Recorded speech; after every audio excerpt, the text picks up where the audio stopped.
नमस्कार दोस्तों। आज हम जीएस2 में भारतीय संविधान का संशोधन और बुनियादी संरचना पढ़ें। ये इतना महत्वपूर्ण टॉपिक है कि यूपीएससी में हर दूसरे साल इससे प्रश्न आता है और यूपी पीसीएस में भी लगभग हर 1 साल छोड़ के या कहें कि 2-3 साल से लगातार यहाँ से प्रश्न आ रहा है। और ये दोनों टॉपिक इस तरह से एक दूसरे से जुड़े हुए हैं कि यहाँ से जब भी प्रश्न बनता है तो या तो इन दोनों को एक साथ कवर करते हुए बनता है और अगर इनमें से कोई एक बात भी अगर पूछी जाती है तो भी दूसरे का ज़िक्र करना इसमें आवश्यक होता है। तो ये किस तरह से एक दूसरे से जुड़ते हैं और इनमें क्या संबंध है या कहें कि संविधान संशोधन और मूल ढांचे का सिद्धांत इन दोनों में क्या संबंध है, ये सारी चीज़ें हम इसमें देखेंगे। तो सबसे पहले हम देखते हैं संविधान संशोधन और इसके सारे डायमेंशन्स कवर करने के साथ-साथ हम जो लेटेस्ट संविधान संशोधन है 106वां संविधान संशोधन, ये भी देखेंगे क्योंकि यहाँ से प्रश्न बनने का चांस ज़्यादा है। संविधान संशोधन की अगर बात करें तो कोई भी संविधान जीवंत दस्तावेज तभी रहता है जब उसमें संशोधन का भी प्रावधान हो।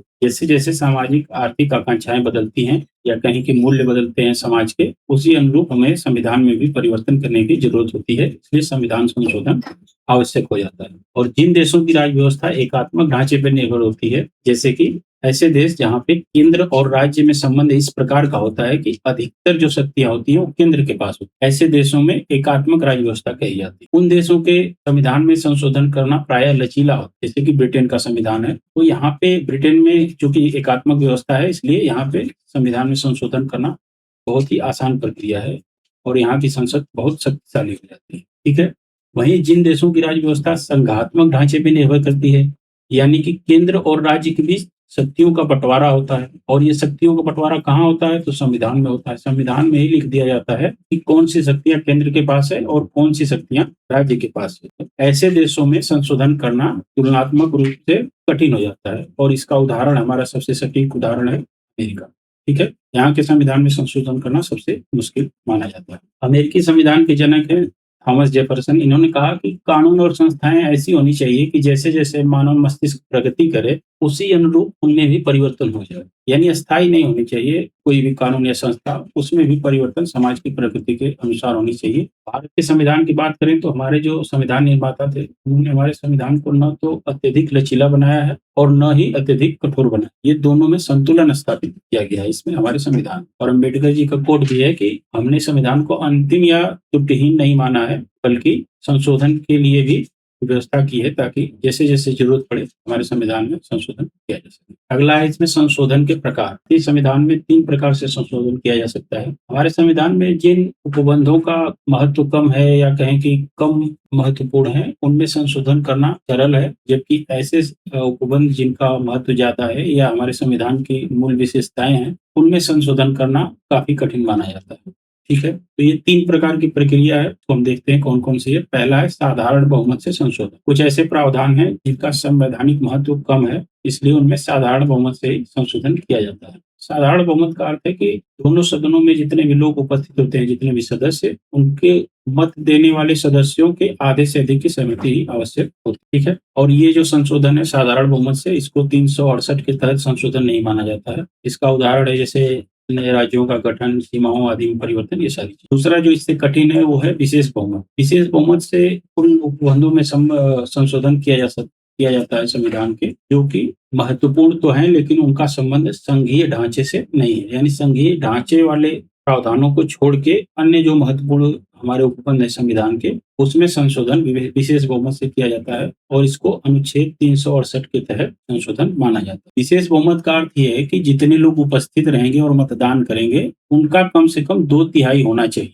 और ये जो 2/3 है, वो कुल सदन की जो सदस्य संख्या रहेगी, उसके बहुमत से अधिक होना चाहिए। यानी कि अगर लोकसभा की बात करें तो कुल सदस्य संख्या होती है 543, तो ये जो 2/3 लोग मतदान करेंगे या उपस्थित रहेंगे, ये जो संख्या आएगी 543 के आधे से अधिक होनी चाहिए। ठीक है? ये दोनों बातें एक साथ जब होंगी, तभी माना जाएगा कि विशेष बहुमत से संशोधन किया गया है। तीसरा जो सबसे कठिन है प्रक्रिया संशोधन की, उसमें विशेष बहुमत के साथ-साथ कम से कम आधे राज्यों के विधानमंडलों का अनुसमर्थन भी चाहिए होता है इसमें। इसका उपबंध दिया गया है अनुच्छेद 368 (2) में और इसमें ऐसे प्रावधान या ऐसे उपबंध हैं संविधान के, जिनका संबंध संघात्मक ढांचे से है हमारे। ठीक है? और ये प्रक्रिया अत्यंत कठिन है क्योंकि विशेष बहुमत तो आपने देख ही लिया कितना कठिन है।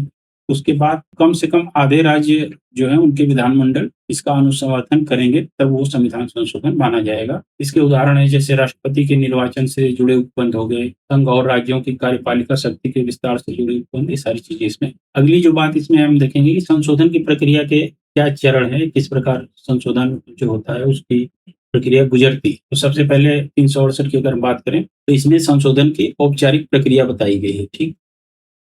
और इसका प्रस्ताव संसद के किसी भी सदन में लाया जा सकता है और दोनों सदनों में विशेष बहुमत से अलग-अलग पारित होना चाहिए, ठीक। अगली बात इसमें है कि संयुक्त बैठक नहीं होती है, इससे संबंधित जो भी प्रावधान है संशोधन का। और संघात्मक ढांचे पे आपने देख ही लिया कि इसमें कम से कम आधे राज्यों का अनुसमर्थन चाहिए। उसके बाद अंतिम में राष्ट्रपति के पास जाता है सहमति के लिए। और 24वें संविधान संशोधन 1971 के माध्यम से ये कर दिया गया है कि राष्ट्रपति उस पे अनुमति देने के लिए बाध्य है। अब हम देखते हैं कि महत्वपूर्ण संवैधानिक संशोधन कौन-कौन से हैं। इसमें सबसे पहला है प्रथम संविधान संशोधन अधिनियम 1951। इसके माध्यम से जमींदारी उन्मूलन का प्रयास किया गया था और भूमि सुधार कानूनों को लागू किया। अनुच्छेद 31 जो हमारा मूल अधिकार था पहले, उसमें संपत्ति का अधिकार जो था वो मूल अधिकार था और इसको सीमित करने के लिए पहले संविधान संशोधन से इसमें 2 नए खंड जोड़े गए थे, 31 क और 31 ख, ठीक। अनुच्छेद 31 क में जमींदारी उन्मूलन और भूमि सुधार से संबंधित प्रावधान किए गए थे और इसमें ये लिखा गया था कि अगर सरकार या संसद कोई कानून बनाती है जो जमींदारी उन्मूलन और भूमि सुधार से संबंधित होगा,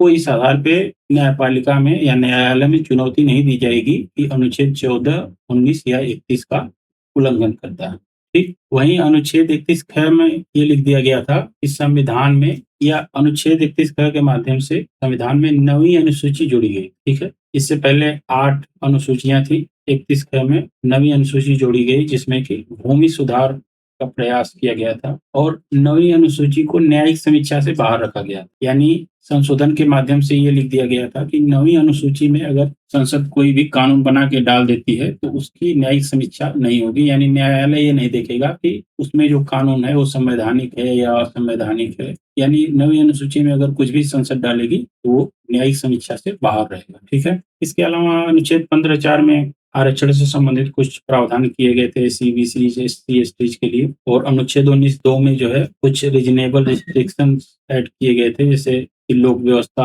अपराध उद्दीपन, विदेशी राज्यों के साथ महत्वपूर्ण संबंध, ये सारी बातें इसमें।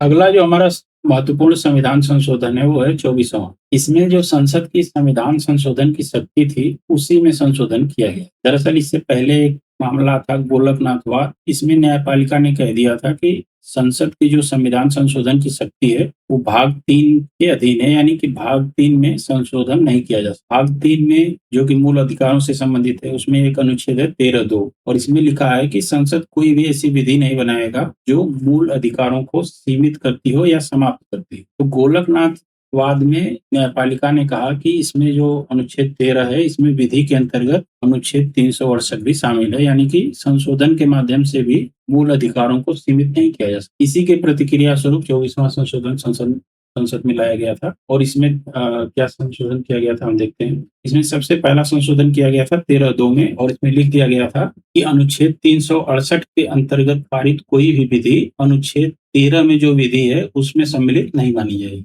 ठीक। इसके अलावा 368(1) में संशोधन करके स्पष्ट किया गया कि अनुच्छेद 368 के अंतर्गत संविधान के किसी भी उपबंध में परिवर्तन करने, जोड़ने या निरसन करने की शक्ति संसद को प्राप्त, ठीक है। इसके अलावा अनुच्छेद 368(3) में भी ये लिख दिया गया कि अनुच्छेद 13 की कोई भी बात इस अनुच्छेद यानी कि 368 के अंतर्गत संशोधन पे लागू नहीं होती, यानी कि संसद 368 के माध्यम से संविधान के किसी भी प्रावधान या किसी विभाग में संशोधन। और एक काम किया गया था कि अनुच्छेद 368 का जो शीर्षक था उसमें ये लिखा था कि संविधान संशोधन की प्रक्रिया, इसको संशोधित करके कर दिया गया कि संविधान संशोधन करने की संसद की शक्ति और उसके लिए प्रक्रिया, यानी शक्ति शब्द इसमें जोड़ा, ठीक है। इसके अलावा 368(2) में ये लिख दिया गया कि राष्ट्रपति अनुच्छेद 368 के तहत पारित किए गए संविधान संशोधन विधेयक पर अनुमति देने के लिए बाध्य होगा। यानी इसके माध्यम से जो संविधान संशोधन की शक्ति है संसद की, उसको एक तरह से अनलिमिटेड या कहें कि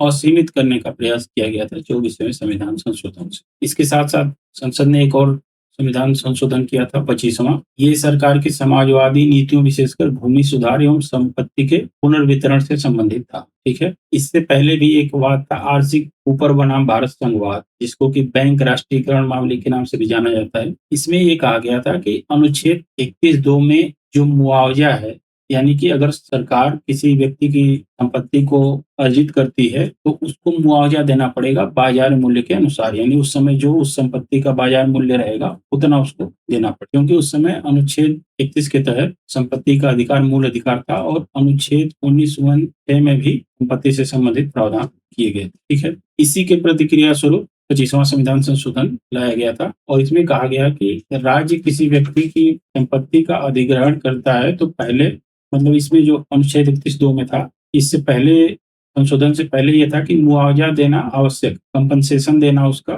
आवश्यक है। और ये जो कूपरवाद था, आरसी कूपरवाद, इसमें न्यायपालिका ने कहा कि मुआवजा क्या होना चाहिए, बाजार मूल्य के अनुसार होना चाहिए। इसी को बदलने के लिए संशोधन किया गया और उसमें लिख दिया गया मुआवजा की जगह पे अमाउंट या राशि शब्द लिख दिया गया। ठीक है। और राशि कितनी होगी, पर्याप्त है कि नहीं, इसका न्यायपालिका द्वारा जांच नहीं की जाएगी इस बात। इसके अलावा अनुच्छेद 31 से जोड़ा गया, इसमें लिखा गया कि डीपीएसपी के अनुच्छेद 39 बी और सी को लागू करने के लिए अगर कोई कानून बनाया जाता है तो उसे अनुच्छेद 14, 19 और 31 के उल्लंघन के आधार पर चुनौती नहीं दी जाएगी। ठीक है। और अनुच्छेद 39 बी में था कि समाज के भौतिक संसाधनों का वितरण जनहित में हो, और 39 सी में यह था कि धन और उत्पादन के साधनों का संकेंद्रण कुछ लोगों के हाथों में न हो। ठीक है। अगला जो हमारा संविधान संशोधन है, 42वां संविधान संशोधन अधिनियम 1976। इसके माध्यम से संविधान में इतने बड़े स्तर पे परिवर्तन किया गया था कि इसको कुछ लोगों ने लघु संविधान की संज्ञा भी दी है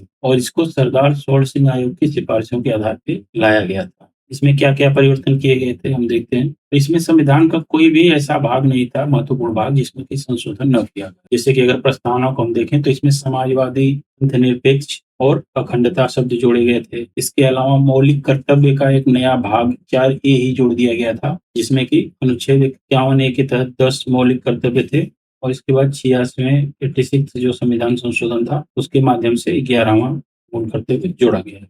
ठीक है। इसके अलावा डीपीएसपी में भी विस्तार किया गया था और 4 नए प्रावधान किए गए थे इसके माध्यम से। पहला था 39A अनुच्छेद, जिसमें कि गरीबों के लिए समान न्याय और मुफ्त कानूनी सहायता सुनिश्चित करना राज्य का दायित्व घोषित किया गया। इसके अलावा 39F में बच्चों के स्वस्थ विकास के लिए अवसरों को सुरक्षित करना। अनुच्छेद 43A जोड़ा गया, जिसमें कि उद्योगों के प्रबंधन में श्रमिकों की भागीदारी, और अनुच्छेद 48A के माध्यम से पर्यावरण का संरक्षण और संवर्धन, वन और वन्य जीवों की रक्षा करना, ये सारी बातें शामिल थी। इन संशोधनों के माध्यम से जो डीपीएसपी था, यानी कि जो हमारे राज्य की नीति के निर्देशक तत्व थे, उनको मौलिक अधिकारों पर प्राथमिकता देने का प्रयास किया गया था, जिसको कि आगे मिनर्वा मिल्स वाद में न्यायपालिका ने कहा कि डीपीएसपी और मौलिक कर्तव्यों में जो है संतुलन विधान का मौलिक ढांचा है या मूल ढांचा है। ठीक है। और इसमें न्यायपालिका की शक्तियों में भी कटौती की गई थी, जो जुडिशियल रिव्यू की पावर थी उसको सीमित किया गया था और ये कहा गया कि सर्वोच्च न्यायालय या उच्च न्यायालय केंद्रीय कानूनों की संवैधानिक वैधता की जांच करने की शक्ति को अत्यंत इसमें सीमित कर दिया गया। ठीक है। अनुच्छेद 368 में संशोधन किया गया और 368(4) और 368(5) के माध्यम से संसदीय सर्वोच्चता सुनिश्चित करने का प्रयास, और ये कैसे किया गया, तो इसमें ये अनुच्छेद 368 के माध्यम से ये कर दिया गया कि किसी भी संशोधन को किसी भी न्यायालय में किसी भी आधार पर प्रश्नगत नहीं किया जा सकता, यानी जो जुडिशियल रिव्यू की पावर थी न्यायपालिका की, उसको भी कम करने का प्रयास किया गया था इस संशोधन के माध्यम से। कार्यपालिका और विधायिका के स्तर पर भी कुछ बदलाव किया गया था, जैसे कि केंद्र सरकार और संसद को अधिक शक्तिशाली बनाने के लिए कुछ संरचनात्मक परिवर्तन किए गए थे। इसके अलावा राष्ट्रपति पर बाध्यता थी कि अनुच्छेद 74(1) में के माध्यम से राष्ट्रपति मंत्रिपरिषद की सलाह मानने के लिए पूरी तरह बाध्य है। ठीक। लोकसभा और राज्य विधानसभाओं के कार्यकाल जो थे वो 5 वर्ष से बढ़ा के 6 वर्ष कर दिया गया। इसके अलावा संघवाद पे भी कुछ परिवर्तन किया गया था, संघवाद के स्वरूप पे। 7वीं अनुसूची के कुछ विषयों को केंद्र, 7वीं अनुसूची में जो शामिल विषय थे उसमें से केंद्र को राज्यों की तुलना में अधिक शक्ति दी गई। इसके अलावा 5 विषयों को जो है राज्य सूची से समवर्ती सूची में शामिल कर दिया गया, यानी कि इन विषयों पे अब केंद्र भी कानून बना सकता था। ठीक है। केंद्रीय बलों की तैनाती से संबंधित भी कुछ परिवर्तन किया गया था। अनुच्छेद 257 में केंद्र सरकार को यह शक्ति दी गई कि वह किसी भी राज्य में कानून व्यवस्था की गंभीर स्थिति से निपटने के लिए सशस्त्र बलों को तैनात कर सकती है। राष्ट्रपति शासन के लिए अनुच्छेद 356 के तहत एक बार में राष्ट्रपति शासन की अवधि को 6 महीने से बढ़ाकर 1 वर्ष कर दिया गया। तो इस तरह से आप देखेंगे कि संविधान के जितने भी महत्वपूर्ण प्रावधान थे, उन सारे प्रावधानों में ये संविधान संशोधन जो 42वां था, इसके माध्यम से परिवर्तन किया गया। इसीलिए इसको लघु संविधान भी कहा जाता है, या संविधान को दोबारा लिखने का प्रयास के रूप में भी ये देखा जाता है। ठीक है। 42वें संविधान संशोधन के बाद जब इंदिरा गांधी सरकार का पतन हो जाता है और जनता पार्टी की सरकार बनती है, तो इसके द्वारा जब 42वां संविधान संशोधन लाया गया और इसके माध्यम से जो 42वें संविधान संशोधन के विवादास्पद प्रावधान थे, उनको हटाया गया और लोकतंत्र, मौलिक अधिकार, न्यायपालिका की स्वतंत्रता, इन सबको पुनर्स्थापित करने का प्रयास किया गया। ठीक है। इसके जो प्रमुख प्रावधान थे, उसमें सबसे पहला था संपत्ति का जो अधिकार था अनुच्छेद 31 में, और अनुच्छेद 19(1)(f) में इसको हटा के कानूनी अधिकार बना दिया गया अनुच्छेद 301 के माध्यम से। ठीक है। अगला जो इसमें महत्वपूर्ण बदलाव किया गया, आपातकाल संबंधी जो प्रावधान थे, जिसके आधार पे इंदिरा गांधी सरकार ने आपातकाल लगाया था आंतरिक अशांति के आधार पे, इसके स्थान पे कर दिया गया सशस्त्र विद्रोह। यानी कि अब आंतरिक अशांति के आधार पे आपातकाल 352 के माध्यम से नहीं लगाया जा सकता, बल्कि उसके स्थान पे सशस्त्र विद्रोह लिख दिया गया। ठीक है। और राष्ट्रपति आपातकाल तभी घोषित करेगा जब उसे मंत्रिपरिषद की लिखित सलाह मिलेगी, या यहाँ पे हम कहें कि मंत्रिमंडल होना चाहिए। ठीक है। अनुच्छेद 20 और 21 की सुरक्षा, यानी आपातकाल के दौरान भी निलंबित नहीं किया जा सकते। लोकसभा और विधानसभाओं का कार्यकाल दोबारा 5 वर्ष कर दिया गया। प्रति की भूमिका, यानी राष्ट्रपति जो अनुच्छेद 74 के माध्यम से मंत्रिपरिषद की सलाह मानने के लिए बाध्य था, उसको पुनर्विचार के लिए एक मौका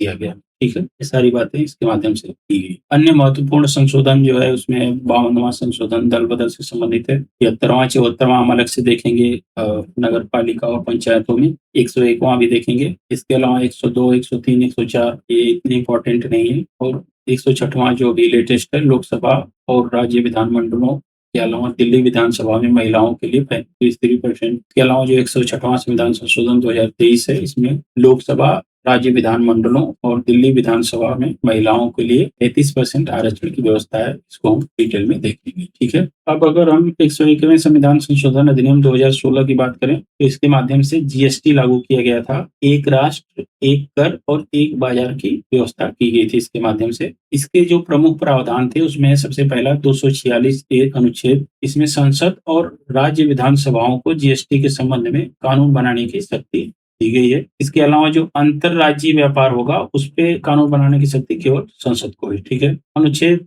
269(a) में अंतरराज्यीय व्यापार पर लगने वाले जो जीएसटी है, उसको केंद्र सरकार द्वारा वसूला जाता है, लेकिन इसे केंद्र और राज्यों के बीच जीएसटी परिषद की सिफारिशों के आधार पर बांटा जाता है। ये दोनों बातें कैसे संघात्मक ढांचे को प्रभावित करती हैं या बदलाव करती हैं, ये हम आगे देखेंगे। ठीक है। अनुच्छेद 279(a) के माध्यम से जीएसटी परिषद का गठन किया गया, जिसका कि गठन राष्ट्रपति के द्वारा किया जाता है। ठीक है। 7वीं अनुसूची में परिवर्तन किया गया। संघ सूची और राज्य सूची से कई जो अप्रत्यक्ष कर थे, उसको हटा करके जीएसटी में समाहित कर दिया गया, जैसे कि वैट या उत्पाद शुल्क। ठीक है। अब इसका जो जीएसटी लाया गया, इसका भारतीय संविधान, ये संघीय ढांचे पे कैसे प्रभाव पड़ा, ये हम देखते हैं। तो इसके माध्यम से सरकारी संघवाद को बढ़ावा दिया गया। जैसे कि अगर हम जीएसटी परिषद की जो संरचना है उसको देखेंगे, उसमें केंद्र और राज्य मिलकर निर्णय लेते हैं, यानी कि सहकारी संघवाद को बढ़ावा मिलता है। साझा कराधान पद्धति है पूरे देश के लिए। के अलावा राष्ट्रीय आर्थिक सहयोग विकसित होता है। ये सारी बातें सहकारी संघवाद को बढ़ावा देती हैं। इसके साथ ही राजकोषीय संघवाद से संबंधित कुछ चिंताएं भी हैं,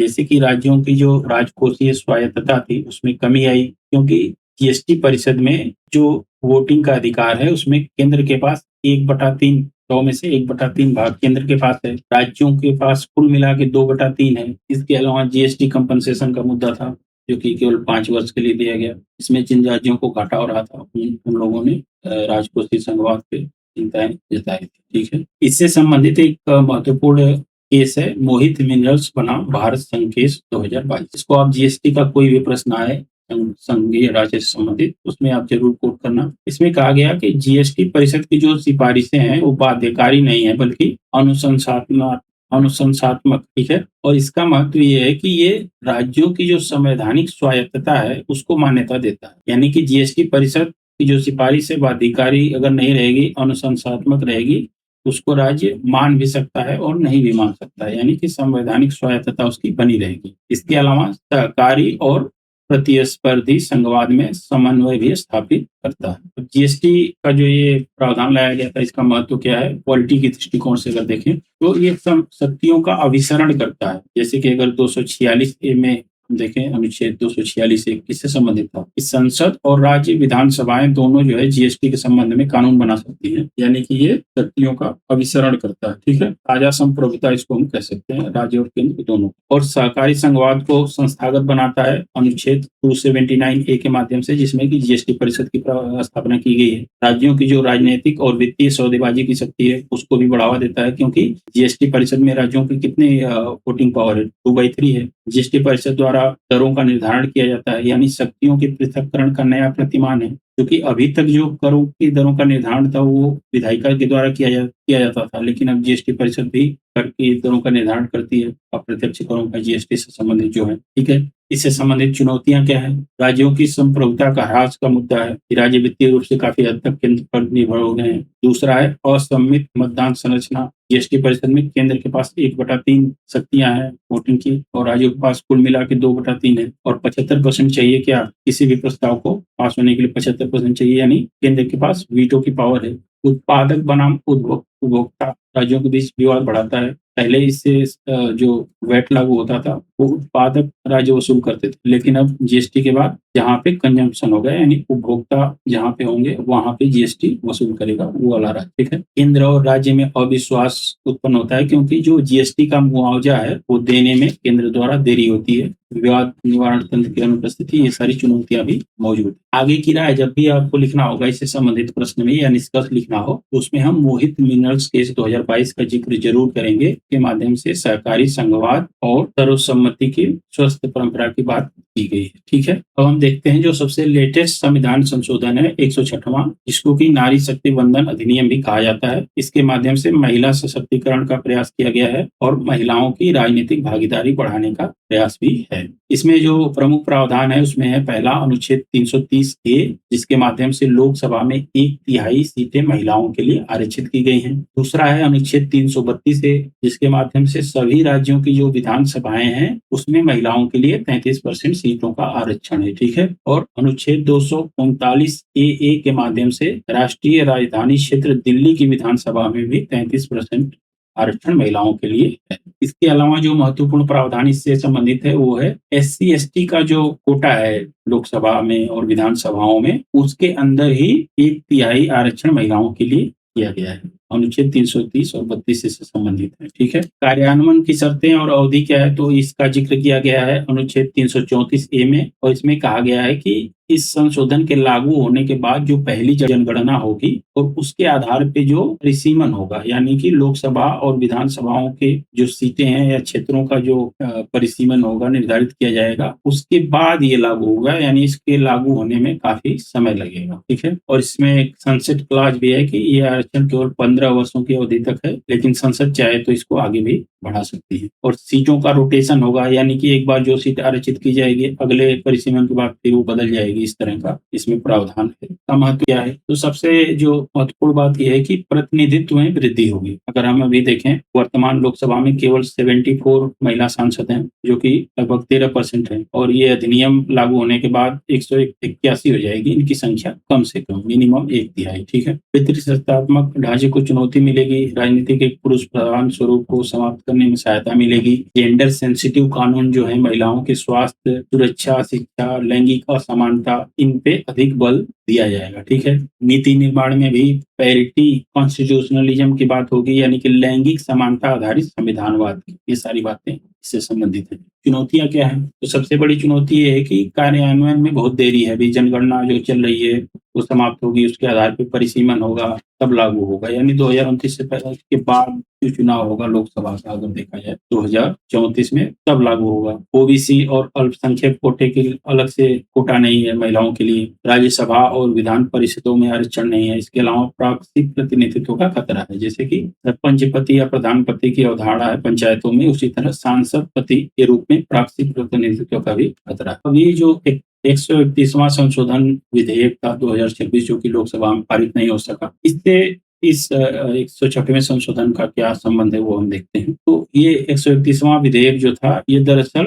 106वें संशोधन के प्रावधानों को समय से पहले लागू करने का प्रयास कर रहा था। 131वें संशोधन में ये था कि 2029 के आम चुनाव से पहले ही महिला आरक्षण लागू कर दिया जाए और इसमें नई जनगणना जो भी चल रही है उसका इंतजार किए बिना पुराने आंकड़े जो हैं 2011 के सेंसस के उसी के आधार पर परिसीमन करके महिला आरक्षण को लागू कर दिया जाए। लेकिन और इसके अलावा इसमें जो लोकसभा की सदस्य संख्या थी उसको 543 से बढ़ा के 850 करने का प्रस्ताव, ये सारी बातें थी। अब इसका विरोध क्यों किया गया? तो सबसे ज्यादा विरोध हुआ दक्षिणी राज्यों से, क्योंकि जो दक्षिण भारत के राज्य हैं वो लगातार अपनी जनसंख्या नियंत्रित करते आए और अगर 2011 की जनगणना के आधार पर परिसीमन किया जाएगा तो उनकी जो सीटें हैं वो अनुपातिक रूप से उत्तर भारत के दृष्टिकोण से अगर यह उत्तर भारत के राज्यों की तुलना में घट जाएंगी लोकसभा में या राज्यसभा में जहाँ। इसलिए दक्षिण भारत के राज्यों ने इसका विरोध किया कि 2011 की जनगणना के आधार पर परिसीमन नहीं किया जाना चाहिए। महिला आरक्षण को परिसीमन से जोड़ने का भी कुछ लोगों ने विरोध किया। दल उनका कहना यह था कि अभी जो वर्तमान सीटें हैं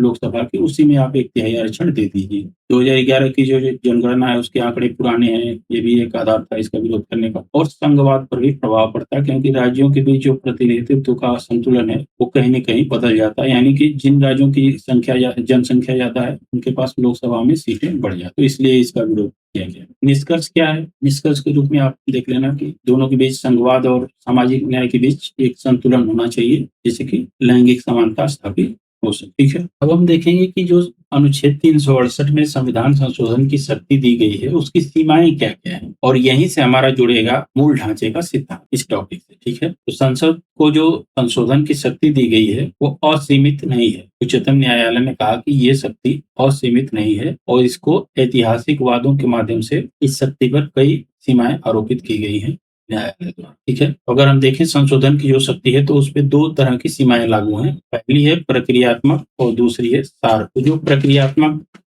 सीमा है वो हमारे संविधान में ही दी हुई है अनुच्छेद 368 के माध्यम से। तो ये कैसे प्रक्रियात्मक सीमा है? तो देखें अगर हम अनुच्छेद 368 को, तो इसमें विशेष बहुमत की अनिवार्यता है। ठीक, राज्यों की स्वीकृति है, संघीय ढांचे से संबंधित जो विषय है उस पर संयुक्त बैठक नहीं हो सकती दोनों सदनों की, ये सारी प्रक्रियात्मक सीमा है। इसके अलावा जो सारभूत सीमाएं हैं उनका संबंध विषय वस्तु से, यानी संविधान में हम किन चीजों में या किन प्रावधानों में संशोधन कर सकते हैं 368 के माध्यम से और किन प्रावधानों को इससे संशोधित या समाप्त नहीं किया। ठीक है, और जो ये सारभूत सीमा है ये संविधान में स्पष्ट नहीं है बल्कि न्यायपालिका ने अपने निर्णयों से इसको विकसित किया है। से इसमें महत्वपूर्ण है पहला जो मूल ढांचे का सिद्धांत जो केशवानंद भारती बाद में न्यायपालिका ने दिया और कहा कि संसद संविधान के मूलभूत ढांचे को नष्ट नहीं कर सकती। यानी अनुच्छेद 368 के तहत संविधान संशोधन करने की शक्ति है संसद के पास, लेकिन संविधान को नष्ट करने की शक्ति नहीं। ठीक है, अब मूल ढांचे में क्या क्या शामिल है ये भी न्यायपालिका ने अलग अलग निर्णयों में बताया है। इसमें संविधान की सर्वोच्चता, लोकतांत्रिक शासन व्यवस्था, गणतंत्रात्मक व्यवस्था, धर्मनिरपेक्षता, संघीय व्यवस्था, ये सारी महत्वपूर्ण बातें मूलभूत ढांचे का हिस्सा है। दूसरा है सीमित संशोधन शक्ति। मिनर्वा मिल्स बनाम भारत संघवाद में न्यायपालिका ने कहा कि सीमित संशोधन शक्ति अपने आप में मूलभूत ढांचे का हिस्सा है, यानी जो संशोधन की शक्ति है वो सीमित है और सीमित संशोधन शक्ति मूलभूत ढांचे का हिस्सा है, यानी कि सीमित संशोधन शक्ति को संसद संविधान का संशोधन करके भी असीमित नहीं कर सकती। और ये मिनर्वा मिल्स वाद जो था ये 42वें संशोधन के उन प्रावधानों को रद्द करता है जो संसद को असीमित संशोधन शक्ति प्रदान करते थे।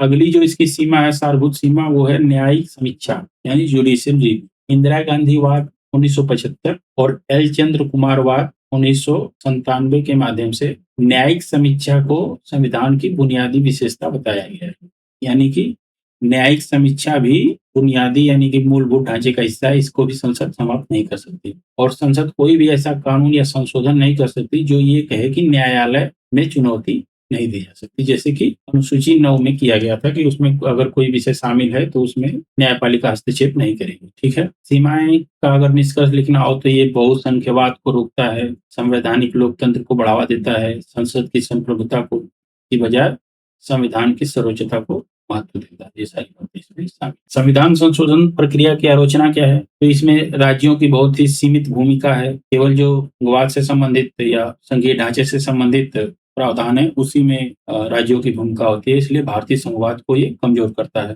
ऐसा माना जाता है। जनमत संग्रह का अभाव है, यानी जनता की प्रत्यक्ष भागीदारी नहीं है। संसद के प्रभुत्व की संभावना रहती है, जैसा कि हमने देखा कि 42वें संविधान संशोधन के माध्यम से लघु संविधान ही या कहें कि संविधान को पुनर्लेखन किया गया था एक तरह से। न्यायपालिका और संसद के बीच टकराव, न्यायिक सक्रियता को बढ़ावा मिलता है, ये सारी चीज़ें इससे संबंधित हैं। संशोधन शक्ति की स्पष्ट सीमाओं का अभाव है, अनुच्छेद 368 में स्पष्ट सीमा निर्धारित नहीं की गई। ठीक है? महत्व क्या है? तो बदलते समय और सामाजिक आकांक्षाओं के अनुरूप ढलना, जैसे कि निजता का अधिकार, पर्यावरण सुरक्षा, सामाजिक आर्थिक न्याय, जैसे कि जमींदारी उन्मूलन, लोकतंत्र का विकेंद्रीकरण और सुदृढ़ीकरण। उदाहरण है 73वां 74वां संशोधन, पंचायत और नगरपालिका। ठीक, संघीय व्यवस्था को मजबूत करता है, जैसे कि जीएसटी, नई चुनौतियों का समाधान, ये सारी चीजें हिस्सा। इस लेक्चर का हमारा दूसरा टॉपिक है मूल ढांचे का सिद्धांत, जो कि संविधान संशोधन से ही जुड़ा हुआ टॉपिक है। ठीक है, तो जो मूल ढांचे का सिद्धांत है, ये भारतीय संविधान में कहीं भी उल्लिखित नहीं है या इसका उल्लेख कहीं भी किया नहीं गया है। न्यायपालिका द्वारा विकसित सिद्धांत है। ठीक है, दरअसल अनुच्छेद 368 में संविधान संशोधन की शक्ति दी गई है संसद को, और अनुच्छेद 13(2) में लिखा गया है कि राज्य कोई ऐसी विधि नहीं बनाएगा जो मूल अधिकारों को समाप्त करता हो।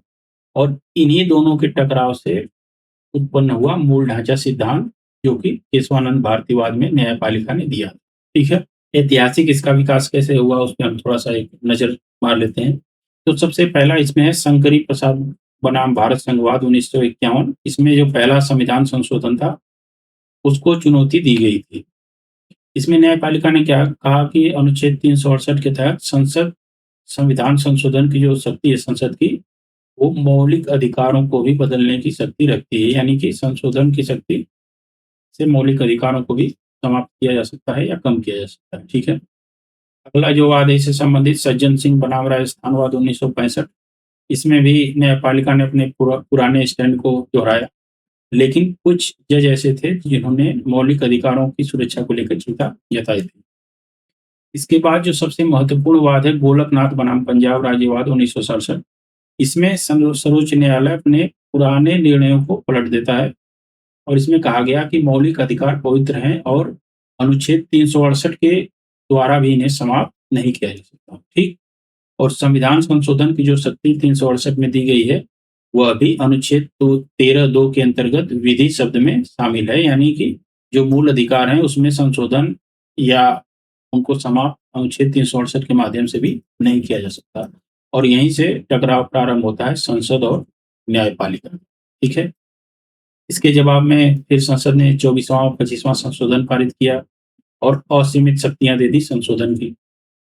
24वां में आपने देखा है कि अनुच्छेद 368 के अंतर्गत संविधान के किसी विभाग में संशोधन कर सकती है संसद, इसमें लिख दिया गया। अनुच्छेद 368 के तहत कोई भी संशोधन अनुच्छेद 13(2) में प्रयुक्त विधि शब्द में शामिल नहीं है, इसमें लिखा गया था 24वें संविधान संशोधन में। ठीक है, इसके बाद केशवानंद भारतीवाद में 24वां संशोधन जो था इसको चुनौती दी गई थी, और न्यायपालिका ने कहा कि 24वां संविधान संशोधन जो है वो वैध है, लेकिन संसद संविधान का संशोधन करके संविधान के आधारभूत ढांचे या मूलभूत ढांचे, बेसिक स्ट्रक्चर का उल्लंघन या अतिक्रमण नहीं कर सकती। यहीं से जन्म होता है बेसिक स्ट्रक्चर या मूलभूत ढांचे का। ठीक है, और इसमें न्यायपालिका ने कहा कि आधारभूत ढांचे या मूलभूत ढांचे की चर्चा संविधान में स्पष्ट शब्दों में भले ही न हो, लेकिन अंतर्निहित या इम्प्लाइड रूप में मर्यादा अवश्य ही संविधान में विद्यमान। ठीक है, इसके बाद इंदिरा गांधी बनाम राजनारायणवाद 1975 में संसद ने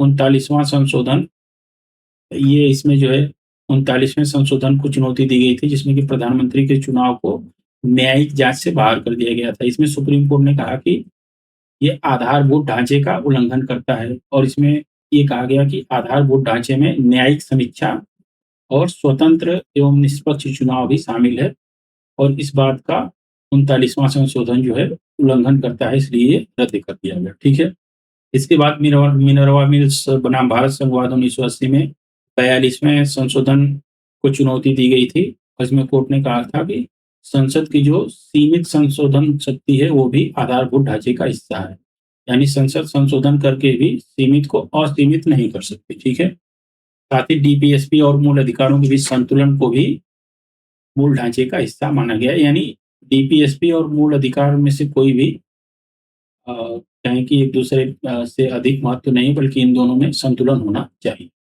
एसआर बोम्मई मामला 1994 में न्यायपालिका ने कहा कि संघवाद धर्मनिरपेक्षता बुनियादी ढांचे का हिस्सा है। इसके अलावा आईआर कोएल्हो मामला 2007, इसमें न्यायालय ने स्पष्ट किया कि 24 अप्रैल 1973 के बाद, यानी जो केशवानंद भारती फैसले की तारीख थी, इसके बाद नवी अनुसूची में अगर कोई भी विषय शामिल किया गया है तो उसकी न्यायिक समीक्षा की जा सकती है, क्योंकि न्यायिक समीक्षा आधारभूत ढांचे का हिस्सा है। ठीक है, यानी कि ये जो दीवार थी नवी अनुसूची की, ये भी तोड़ दी गई किसमें? आईआर कोएल्हो मामला 2007। अब हम देखते हैं कि संविधान के आधारभूत ढांचे में शामिल तत्व कौन-कौन से हैं। तो न्यायपालिका अलग-अलग मामलों में इसकी सूची लगातार बढ़ाती रही है और ये निःशेषकारी या अंतिम न होकर उदाहरण स्वरूप है, जैसे कि संविधान की सर्वोच्चता, गणतांत्रिक और लोकतांत्रिक शासन, धर्मनिरपेक्षता, संघीय व्यवस्था, विधि का शासन, न्यायिक समीक्षा, न्यायपालिका की स्वतंत्रता, ये सारी बातें इसमें शामिल हैं। मूलभूत ढांचे का जो सिद्धांत है, इसकी आलोचना हम थोड़ा देख लेते हैं। तो सबसे बड़ी आलोचना इसकी है कि यह अस्पष्ट और अनिश्चित है, यानी कि संविधान में इसका कहीं भी स्पष्ट रूप से उल्लेख नहीं किया गया है। अनिश्चित इसलिए है कि ये कोर्ट की व्याख्या पे निर्भर है। दूसरा ये है कि शक्तियों के पृथक्करण के विरुद्ध है, यानी शक्तियों का पृथक्करण का जो संतुलन है वो कहीं न कहीं से प्रभावित होता है। न्यायिक अतिक्रमण का खतरा रहता है। संसद की भूमिका में हस्तक्षेप, जैसे कि 2015 में अगर देखें तो जो एनजेएसी था, राष्ट्रीय न्यायिक नियुक्ति आयोग, इसको सुप्रीम कोर्ट ने न्यायपालिका की स्वतंत्रता का हवाला देके रद्द कर दिया गया। ठीक है? स्पष्ट सूची का अभाव, ये सारी इसकी आलोचना है। महत्व अगर हम देखें तो बहुमत की निरंकुशता पे रोक लगाता है। जैसे कि 39वां संविधान संशोधन था, उसको न्यायिक समीक्षा और स्वतंत्र व निष्पक्ष चुनाव के आधार पर इसको रद्द कर दिया गया। नागरिकों के मौलिक अधिकारों की रक्षा करता है। मिनर्वा मिल्स मामले में डीपीएसपी और फंडामेंटल राइट के बीच संतुलन की बात की गई थी। न्यायपालिका की स्वतंत्रता को बनाए रखना, 2014 में जो 99 संशोधन था एनजेएसी से संबंधित, उसको न्यायपालिका की स्वतंत्रता के आधार पर ही असंवैधानिक घोषित किया गया था। भारत के जो बहुसांस्कृतिक और संघीय ढांचे की सुरक्षा है, जैसे कि एसआर बोम्मईवाद में धर्मनिरपेक्षता, संघवाद, ये सारे मूलभूत ढांचे का हिस्सा घोषित किए गए थे।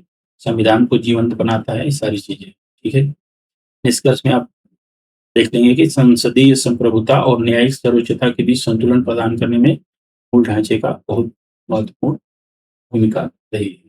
ठीक है, इससे संबंधित आप प्रश्न देख लीजिए कि संविधान में संशोधन करने की संसद के स्वैच्छिक अधिकार पर भारत का उच्चतम न्यायालय नियंत्रण रखता है।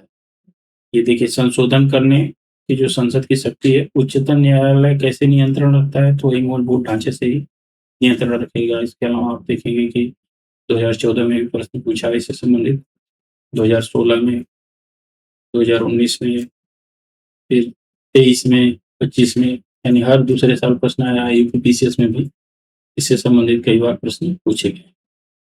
ठीक है, अब हम संधान सार में इस पूरे टॉपिक को शॉर्ट नोट्स के माध्यम से रिवाइज करेंगे। पहला है संविधान संशोधन।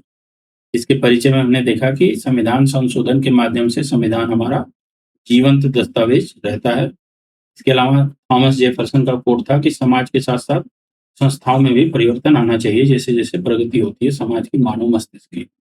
भारत का संविधान न तो अधिक कठोर है, न ही अधिक लचीला। संशोधन के प्रकार में हमारे संविधान में 3 प्रकार से संशोधन किया जाता है। साधारण बहुमत से, इसका संबंध जो है अनुच्छेद 368 से नहीं है। दूसरा है विशेष बहुमत, यानी कि कुल सदस्यों का बहुमत और उपस्थित व मतदान करने वाले सदस्यों का 2/3। और इसमें संघीय ढांचे से संबंधित जो विषय हैं, उनको छोड़ के संशोधन जो किया जाता है अनुच्छेद 368 के माध्यम से, वो विशेष बहुमत से होता है। इसके अलावा जो संघात्मक ढांचे से संबंधित विषय है, उसमें विशेष बहुमत के साथ-साथ कम से कम आधे राज्यों के समर्थन की भी आवश्यकता होती है। ठीक है? प्रक्रिया में हमने देखा कि प्रस्ताव जो है इसका दोनों सदनों में से किसी में भी लाया जा सकता है। दोनों सदनों में अलग-अलग पारित होना चाहिए विशेष बहुमत से, और इसके बाद राष्ट्रपति के पास जाता है, और जिन उपबंधों का संबंध संघात्मक ढांचे से होता है, उनको आधे राज्यों के समर्थन के लिए भेजा जाता है। उसके बाद राष्ट्रपति के लिए जाता है, राष्ट्रपति के पास भेजा जाता है, और अंत में राष्ट्रपति इस पे अनुमति देगा, यानी 42वें संविधान संशोधन से इसको बाध्यकारी बना दिया गया है, यानी अनुमति देता ही देता है। ठीक है? महत्वपूर्ण संशोधन में हमने देखा प्रथम संविधान संशोधन, जिसमें कि अनुच्छेद 31 क और 31 ख जोड़े गए थे, भूमि सुधार और जमींदारी उन्मूलन से संबंधित था। अनुच्छेद 15(4) में एससी, बीसी, एससी, एसटी के आरक्षण की व्यवस्था की गई थी। अनुच्छेद 19(2) में लोक व्यवस्था, अपराध उद्दीपन, मैत्रीपूर्ण संबंध, ये 3 रीजनेबल रिस्ट्रिक्शंस जोड़े गए थे। 44वां संविधान संशोधन 1971 जो था हमारा, उस संविधान की संसद की संविधान संशोधन शक्ति से संबंधित था और इसमें अनुच्छेद 368 में बदलाव किया गया था और ये लिख दिया गया था कि अनुच्छेद 13 में प्रयुक्त विधि शब्द इसमें शामिल नहीं है और अनुच्छेद 368(3) के माध्यम से अनुच्छेद 13 की कोई बात संशोधन पर लागू नहीं होगी और संशोधनों के जो विधेयक होंगे, उस पे राष्ट्रपति अनुमति देने के लिए बाध्य होगा। ये सारी बातें इसमें की गई थी। 25वां हमने देखा है, जो 42वां जो है उसमें को कहा जाता है लघु संविधान, क्योंकि बहुत बड़े स्तर पे संविधान में परिवर्तन किया गया था।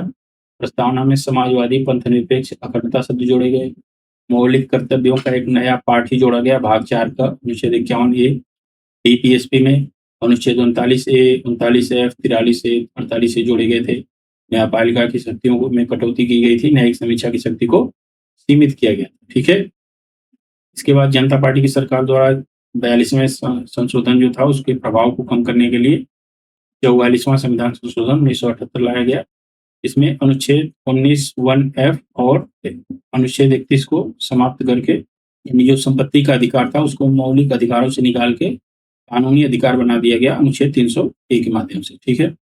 अनुच्छेद 352 में आंतरिक अशांति के स्थान पे सशस्त्र विद्रोह लिख दिया गया इमरजेंसी लागू करने के लिए और अनुच्छेद 20 और 21 की सुरक्षा दी गई, यानी कि इसका निलंबन आपातकाल में भी नहीं किया जा सकता और राष्ट्रपति को मंत्रिपरिषद की सलाह को पुनर्विचार हेतु वापस भेजने का अधिकार दिया गया। ठीक है? 101वां संविधान संशोधन जो था 2016, इसमें जीएसटी लागू की गई थी, एक राष्ट्र, एक कर, एक बाजार। अनुच्छेद 246(a) के माध्यम से जीएसटी के संबंध में कानून संसद और राज्य विधानमंडल दोनों बना सकते हैं। अनुच्छेद 269(a) के माध्यम से आईजीएसटी जो था, अंतर्राज्यीय व्यापार से संबंधित, इसमें इसको केंद्र द्वारा वसूला जाता था और जीएसटी परिषद की सिफारिशों के आधार पे केंद्र और राज्यों में बांटा जाता था। ठीक? अनुच्छेद 279(a) में जीएसटी परिषद की स्थापना की बात की गई है और 7वीं अनुसूची में परिवर्तन किया गया। संघ सूची और राज्य सूची से जो अप्रत्यक्ष कर थे, उनको जीएसटी में शामिल किया गया। संघवाद पे इसका क्या प्रभाव, हमने देखा था कि सहकारी संघवाद को बढ़ावा मिलता है और राजकोषीय संघवाद से संबंधित कुछ चिंताएं थी, जैसे कि जीएसटी में केंद्र का वीटो, जीएसटी मुआवजा का मुद्दा, ये सारी चीजें थी इससे संबंधित। और एक था मोहित मिनल स्वाद 2022, जिसमें कहा गया था कि जीएसटी परिषद की जो सिफारिशें हैं, वो अनुशंसात्मक हैं, सहकारी और प्रतिस्पर्धी संघवाद में समन्वय। ठीक? 106वां संविधान संशोधन अधिनियम जो 2023 था, इसको नारी शक्ति वंदन अधिनियम भी कहा जाता है, महिला सशक्तिकरण से संबंधित है। अनुच्छेद 330(a) लोकसभा में 33% सीटें, अनुच्छेद 332(a) विधानसभाओं में 33% सीटें आरक्षित थी महिलाओं के लिए। एससी/एसटी के भीतर उप आरक्षण की व्यवस्था की गई थी। कार्यान्वयन की शर्तें व अवधि क्या थी, तो इसमें परिसीमन अधिनियम के लागू होने के बाद जो जनगणना होगी, उसके बाद परिसीमन होगा, उसके बाद इसको लागू करने की व्यवस्था की गई थी। 15 वर्षों तक आरक्षण दिया जाएगा, उसके बाद संसद चाहे तो बढ़ा सकता है। सीटों का रोटेशन होगा परिसीमन के आधार पे। महत्व क्या है, तो लोकसभा में सीटें बढ़ के 181 हो जाएगी, महिलाओं का प्रतिनिधित्व बढ़ेगा, पितृसत्तात्मक ढांचे को चुनौती दी देता है, जेंडर सेंसिटिव कानून बनेंगे, पैरिटी, कॉन्स्टिट्यूशनलिज्म, ये सारी चीजें इससे संबंधित थी। चुनौतियां यह है कि देरी है इसमें, जनगणना होगी, उसके बाद परिसीमन होगा, फिर लागू होगा, तो ये देरी का है सवाल। दूसरा यह है कि ओबीसी और अल्पसंख्यक महिलाओं के लिए अलग से कोटा नहीं है, राज्यसभा और विधान परिषदों में आरक्षण नहीं है, प्रतिनिधित्व सांसद पति का खतरा है और 131वें संविधान संशोधन विधेयक से संबंध क्या था, तो ये इसके प्रावधानों को शीघ्र लागू करने का प्रयास करता था। उपलब्ध जनगणना आंकड़ों यानी 2011 की जनगणना के आधार पर ही परिसीमन की व्यवस्था थी इसमें। इसका विरोध किया गया दक्षिणी राज्यों द्वारा और महिला आरक्षण को परिसीमन से जोड़ने का भी विरोध हुआ। संघवाद के प्रभाव, ये सारे इसके कारण थे विरोध। संशोधन की सीमाएं देखें तो अनुच्छेद 368 में असीमित संशोधन की शक्ति नहीं है, न्यायपालिका ने कहा है, और 2 प्रकार की सीमाएं हैं। एक प्रक्रियात्मक थी, जिससे कि विशेष बहुमत होना चाहिए, राज्यों की स्वीकृति होनी चाहिए, संयुक्त बैठक का अभाव, और दूसरा है सारभूत सीमाएं, यानी कि जो न्यायपालिका द्वारा लागू की गई थी। ये है संशोधनों की विषय वस्तु से संबंधित, यानी किन चीज़ों में संशोधन किया जा सकता है और किन उपबंधों में संशोधन नहीं किया जाएगा। ये संविधान में स्पष्ट नहीं है, न्यायपालिका के निर्णयों से विकसित हुआ है। जैसे कि मूल मूल ढांचे का सिद्धांत केशवानंद भारतीवाद में सीमित संशोधन की शक्ति जो थी, ये मूल ढांचे का सिद्धांत है। मिनर्वा मिल्सवाद, न्यायिक समीक्षा, इंदिरा गांधीवाद, ठीक। निष्कर्ष ये है कि बहुसंख्यवाद को रोकता है, संवैधानिक लोकतंत्र को बढ़ावा देता है। ठीक है। आलोचना इसकी ये है कि राज्यों की सीमित भूमिका होती है संशोधन में, जनमत संग्रह का अभाव है, संसद का प्रभुत्व, 42वें संविधान को हमने देखा ही संशोधन को, न्यायपालिका संसद में टकराव होता है और अनुच्छेद 368 में स्पष्ट सीमाओं का उल्लेख नहीं है। महत्व ये है कि समय के साथ ढलना, जैसे कि निजता का अधिकार अनुच्छेद 21, सामाजिक आर्थिक न्याय, जिम्मेदारी उन्मूलन, लोकतंत्र का विकेंद्रीकरण, 73वां संशोधन के माध्यम से पंचायत और नगर पालिका, ठीक। संघीय व्यवस्था को मजबूती, 101वें संविधान संशोधन के माध्यम से जीएसटी लागू किया गया। दूसरा टॉपिक इसमें था हमारा मूल ढांचे का सिद्धांत, जिसका कि उल्लेख हमारे संविधान में नहीं है, बल्कि न्यायपालिका द्वारा विकसित किया गया था केशवानंद भारतीवाद में। इसके बाद इसमें देखेंगे हम कि इसका विकास कैसे हुआ। तो सबसे पहले शंकरी प्रसादवाद 1951 में संसद की जो संविधान संशोधन करने की शक्ति थी, उसको कोर्ट ने कहा कि इसके माध्यम से किसी विभाग में संशोधन किया जा सकता है। सज्जन सिंह वाद में भी इसी बात को दोहराया गया, लेकिन गोलकनाथ वाद में न्यायपालिका ने कहा कि संसद की जो शक्ति है वो मूल अधिकारों को संशोधित नहीं कर सकती। और फिर 24वां संविधान संशोधन लाया गया संसद के द्वारा, जिसमें कहा गया कि संशोधन की शक्ति जो है असीमित है, यानी किसी भी विभाग में संशोधन किया जा सकता है। फिर केशवानंद भारतीवाद आता है और इसमें कहा गया कि 24वां संशोधन तो वैध है, लेकिन संसद के आधारभूत ढांचे या मूल ढांचे में संशोधन नहीं किया जा सकता। ठीक है। फिर इंदिरा गांधी बनाम राजनारायणवाद 1975 में न्यायिक समीक्षा और स्वतंत्र और निष्पक्ष चुनाव को भी बेसिक स्ट्रक्चर का भाग घोषित किया गया। मिनर्वा मिल्सवाद बनाम भारत संघ 1980 में संसद की सीमित संशोधन शक्ति बेसिक स्ट्रक्चर का भाग है और टीपीएसपी और फंडामेंटल राइट के बीच संतुलन स्थापित होना चाहिए। ये सारी बातें कही गई। इसके अलावा सार्वभौमिक मामला 1994 में संघवाद और धर्मनिरपेक्षता को बेसिक स्ट्रक्चर का भाग माना गया। आईआर कोएल्लो मामला 2007, इसमें 9वीं अनुसूची की न्यायिक समीक्षा की बात कही गई। 24 अप्रैल 1973 के बाद जो बातें इसमें शामिल है। आलोचना इसकी है कि अस्पष्ट और अनिश्चित है, संविधान में उल्लेख नहीं है, क्योंकि पृथक्करण पर प्रभाव डालता है, न्यायिक अतिक्रमण का खतरा रहता है, जैसे कि एनजेएससी को रद्द कर दिया गया। महत्व इसका है कि बहुमत की निरंकुशता को रोकता है, जैसे कि 39वें संशोधन को रद्द करना, मौलिक अधिकारों की रक्षा, मिनर्वा मिल्सवाद, डीपीएसपी, फंडामेंटल राइट, ये सारी चीजें न्यायपालिका की स्वतंत्रता एनजेएससी को रद्द करता है। बहुसांस्कृतिक और संघीय ढांचे की सुरक्षा है इसमें, सार्वभौमवाद, धर्मनिरपेक्षता, संघवाद, ये सारी चीजें। निष्कर्ष में हमने देखा कि संसदीय संप्रभुता के बजाय न्यायिक सर्वोच्चता को महत्व देता है। ठीक है। तो आज की क्लास हमारी समाप्त होती है। इसका पीडीएफ आप हमारे टेलीग्राम चैनल पे डाउनलोड कर सकते हैं, जिसका लिंक हमने डिस्क्रिप्शन में दे दिया है। धन्यवाद।